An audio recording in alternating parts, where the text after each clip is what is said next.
Back in 1859, a very proper London lady, Mrs. Whitmore, went to her doctor with a whole list of problems.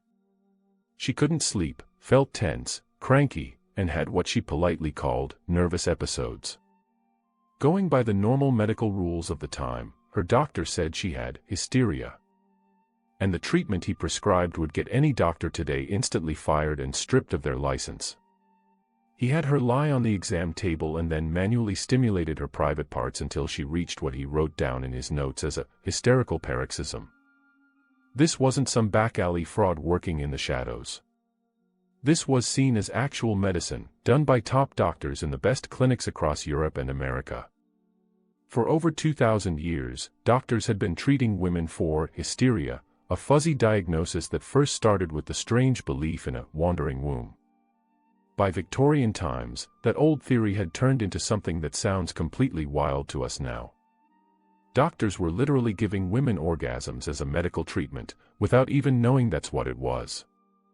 This is the shocking true story of how Victorian attitudes about sex were so messed up that doctors ended up inventing vibrators just to save their hands from getting tired while treating endless lines of women, having no clue about what they were really doing.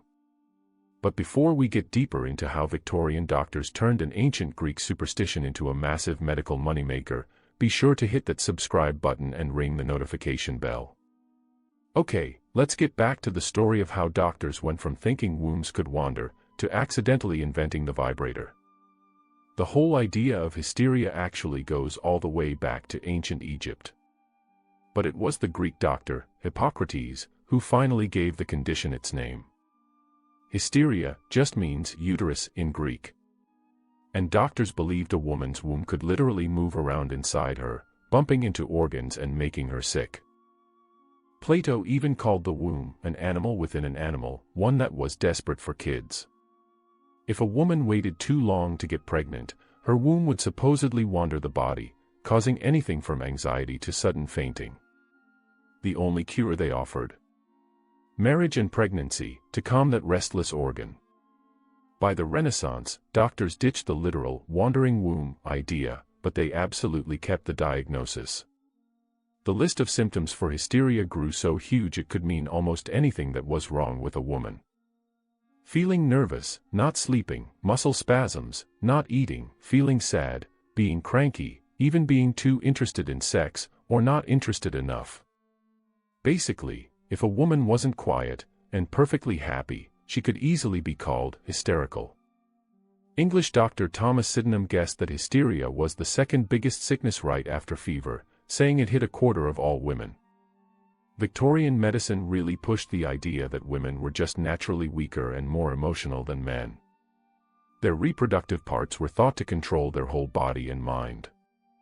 Dr. William Acton, a top Victorian doctor, actually wrote in 1857 that most women, happily for them, weren't bothered by sexual feelings at all. This common belief that good women had zero sexual desire created a huge blind spot for doctors. So, when women went to their doctors with what we'd now clearly see as signs of sexual frustration, the doctors only saw it as a sickness. The treatment they came up with was pelvic massage, designed to cause a hysterical paroxysm, what we would just call an orgasm. But Victorian doctors only talked about it in cold, medical language. Dr. Nathaniel Highmore wrote back in 1660 about how the treatment caused strong muscle spasms, red skin, and a deep relief from symptoms. Here's how it usually went down. Women saw their doctor all the time, often every week. They'd lie on the exam table, partially undressed but always politely covered with a sheet. The doctor would use scented oils, like lavender or rose, and massage the vulva in circles until the patient had her paroxysm. They described it as sudden muscle clenching, red cheeks, lots of lubrication, and total relaxation afterward. In 1903, Dr. Russell Troll admitted that getting this result could take over an hour, and he griped it was one of the most tiring and boring jobs in medicine. Doctors really saw it as nothing more than hard, repetitive manual labor. To them, it was just as medical as setting a broken bone. One doctor even wrote that fixing hysteria took 1 to 1.5 hours of a physician's time. This treatment became super popular. By the late 1800s, doctors guessed that a full 75% of American women were suffering from hysteria. In big cities, some doctors built their whole careers on it, seeing dozens of patients every day. Dr. Taylor's clinic in New York advertised relief from female troubles and nervous exhaustion, hiring extra doctors just to keep up. Records from that time show women booking weekly or bi-weekly meetings for years. And it wasn't just happening in doctors' offices. Richer women often paid for doctors to make quiet house calls. Others tried hydrotherapy at special clinics. This water cure meant sitting in chairs with special holes, while helpers aimed high-pressure jets of water at their private parts. European spas, like Bath in England and Baden-Baden in Germany, got famous for these treatments. Patients would often spend weeks at these resorts, getting multiple sessions every single day. Historian Rachel Maines, in her book The Technology of Orgasm, explained how these water treatments worked. French doctors even had a special name for it, la douche pelvienne, or the pelvic shower. One 1875 ad from Baden-Baden promised a complete restoration of feminine vitality, using the scientific use of thermal waters. Many women said they felt brand new and totally healthy afterward. By the 1880s, a doctor named Joseph Mortimer Granville had a big problem. His hands were cramping up from doing so many hysteria treatments. Manual massage was just plain exhausting, especially since some patients needed over an hour. His solution would change the hysteria treatment forever, the very first electric vibrator. Granville's percussor was a new electric tool made to create fast vibrations, slashing the treatment time from over an hour down to just minutes. Now, Granville claimed it was just for treating men's muscle problems, but other doctors quickly started using it on hysteria patients. Within 10 years, tons of different vibrator models flooded the medical market. The Weiss Company's 1906 catalog alone had more than 20 different kinds. Medical journals ran ads bragging about how fast they worked. One machine, the Chattanooga Vibrator, claimed to stop hysteria symptoms in under 10 minutes. By 1900, vibrators were the fifth most popular electrical appliance in American homes. They were sold right next to sewing machines and toasters. Sears catalogs from 1908 showed off home vibrators, calling them very useful and satisfactory for home service. The ads were shockingly direct, while still pretending to be all about medicine. A 1910 ad showed a woman using a vibrator on her face, with the caption, "Vibration is life." The secret of the ages has been unlocked by vibration. Great scientists tell us that we owe not only our health, but even our vitality to this marvelous force. The White Cross electric vibrator brings life's very essence to your door. And here's the wildest part. None of the doctors, the makers, or even the patients seemed to get the sexual part of what was going on. Doctors published long, clinical papers about causing hysterical paroxysm, but never connected it to a sexual climax. Why?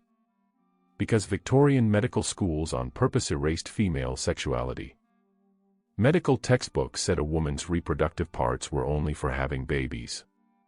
The clitoris was either totally ignored or brushed off as a pointless leftover piece with no real job. The denial was just incredible. Dr. John Harvey Kellogg, yes, the same guy who invented cornflakes, ran a health center where he treated hysteria with vibrators. At the exact same time, he was fighting a moral war against masturbation, calling it a dangerous vice. And he never saw the conflict. Doctors would spend hours every day bringing women to orgasm as a treatment, then go home to their wives, who they insisted had zero sexual feelings. The mental backflips needed for that level of denial are just hard to grasp. Some women, on the other hand, definitely knew what was going on, even if they couldn't say it out loud. Private diaries show they were well aware. One woman wrote in 1892, "My weekly appointments with Dr. Harrison have fully restored my spirits. I find myself awaiting Thursday afternoons with eager anticipation." Another wrote, "The treatment, though unusual, provides relief unmatched by any tonic or medicine." Women even sent their friends to the same doctors, creating whole groups of patients all getting the exact same therapy. The medical world's refusal to see female sexuality had results much darker than just pelvic massage. Doctors performed clitoridectomies to cure masturbation. Some even burned the clitoris with acid to stop so-called self-abuse. Isaac Baker Brown, the president of the London Medical Society, went so far as to surgically remove the clitorises of girls as young as 10, claiming it would treat hysteria. He was finally kicked out of the society, not for the horrible procedure itself, but only because he did it without permission. Meanwhile, the hysteria business was booming. By 1905, American doctors were making an estimated $18 million a year from hysteria treatments. That's like $450 million today. Makers competed with fancier and fancier machines. The Vibrator, patented in 1908, came with different attachments to target various female complaints. The pulsocone, a hand crank model from 1890, promised the same relief, just without electricity. Some devices were even built right into furniture, like treatment chairs with vibrating mechanical parts. The beginning of the end finally came with Sigmund Freud. Now, while a lot of his ideas were seriously flawed, he at least admitted that women had real sexual desires and that hysteria often came from psychological, not physical, problems. By the 1920s, the American Psychiatric Association started backing away from hysteria as a real diagnosis. But the final killing blow came from a strange place: early pornography. In the 1920s, stag films started showing women using vibrators for actual sexual reasons. Almost overnight, the respectable medical device from all the catalogs suddenly became dirty by its link to sex. Sears dropped vibrators from its catalog by 1925, and doctors just quietly stopped the practice. Vibrators collecting dust in medical offices were quietly thrown away. By 1952, hysteria was gone from official medical books completely. And yet, its shadow remained. Women still had their health problems dismissed as just emotional or hysterical. The label had just changed into a bigger cultural weapon for ignoring women's experiences. It wasn't until the 1960s, with the huge research breakthrough from Masters and Johnson, that female sexuality was finally studied for real. Their work proved what Victorian patients already knew deep down but couldn't say, that the so-called hysterical paroxysm was just an orgasm. Looking back, it's almost impossible to believe. How could educated doctors fail to recognize an orgasm? How could they perform such clearly sexual acts, all while thinking they were purely medical? The answer is cultural blindness. Victorian society's complete denial of women's sexual needs created a world where doctors could give them orgasms day after day, without ever admitting to themselves what they were actually doing. Historian Rachel Maines, who spent years tracking this weird medical story, pointed out the irony: Victorian doctors, thinking they were curing a disease, were actually giving many women the only sexual satisfaction they ever got. The numbers are just wild. Between 1850 and 1920, the peak years of this hysteria treatment, millions of women in big cities got regular pelvic massage.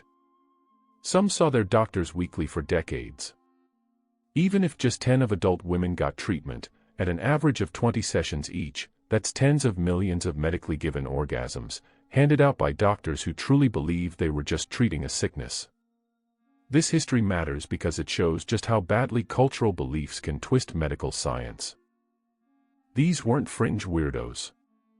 They were the most respected doctors of their day, trained at the best medical schools, and following the official rules.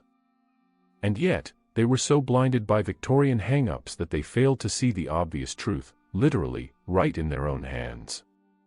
So the next time someone brushes off a woman's health problems as hysteria, remember this. For centuries, the medical world was so clueless about women's bodies that they accidentally invented the vibrator while treating a made-up disease. They were so sure women had no sexual feelings that they didn't even know what an orgasm was when they caused one. The treatment of hysteria is still one of the weirdest chapters in all of medical history. A time when doctors prescribed exactly what women needed, while having absolutely no clue what they were doing. What shocks you the most about this story? The sheer ignorance, the cultural denial, or the fact that vibrators were once as common in a doctor's office as a stethoscope? Let me know down in the comments. Don't forget to like, subscribe, and be thankful for modern medicine that actually understands the human body.